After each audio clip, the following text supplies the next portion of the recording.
చిత్తూరులో దివ్యాంగురాలు కవిత murder mystery వేడింది. హత్య చేసింది నేషనల్ క్రికెట్ ప్లేయర్ గణేష్ గా గుర్తించారు.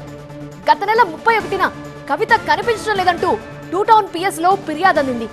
పోలీసులు దర్యాప్తు చేస్తుండగానే నెల్లూరు దగ్గర నీవా నదిలో శవమై కనిపించింది కవిత. గణేష్ ఓ బ్యాంక్ లో అసిస్టెంట్ మేనేజర్ గా ఉద్యోగం వచ్చింది. ఉద్యోగం రావడంతో కవితని వదిలించుకోవాలనుకున్నాడు గణేష్. పెళ్లి చేసుకుందామని మాయమాటలు చెప్పి కవితని నీవా నదిలో తోసేశాడు గణేష్. సాంకేతిక ఆధారాలతో హత్య కేసుని ఛేదించారు పోలీసులు.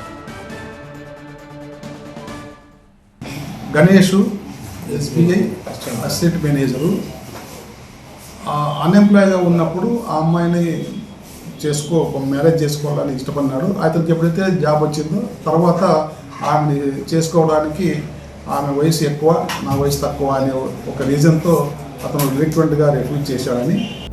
Resonance mini JEE mock test కి రిజిస్టర్ చేసుకోవడానికి minijee.com ని విజిట్ చేయండి. Initiated by resonance, media partner TV9 Telugu. ఆమె ప్రతిరోజు కూడా ఈ విషయమై అతనితో రప్చర్ చేస్తున్నందువలన ఆమెను ఏదో ఒకటి ఎలిమినేట్ చేయాలనే ఉద్దేశంతోనే అతను 31వ తారీఖు పథక ప్రకారం తీసుకెళ్ళి చంపేసి ఉండొచ్చు అని ఇప్పుడు మనకు కేసు దర్యాప్తులో లభించినటువంటి ఆధారాలను బట్టి అర్థమవుతుంది.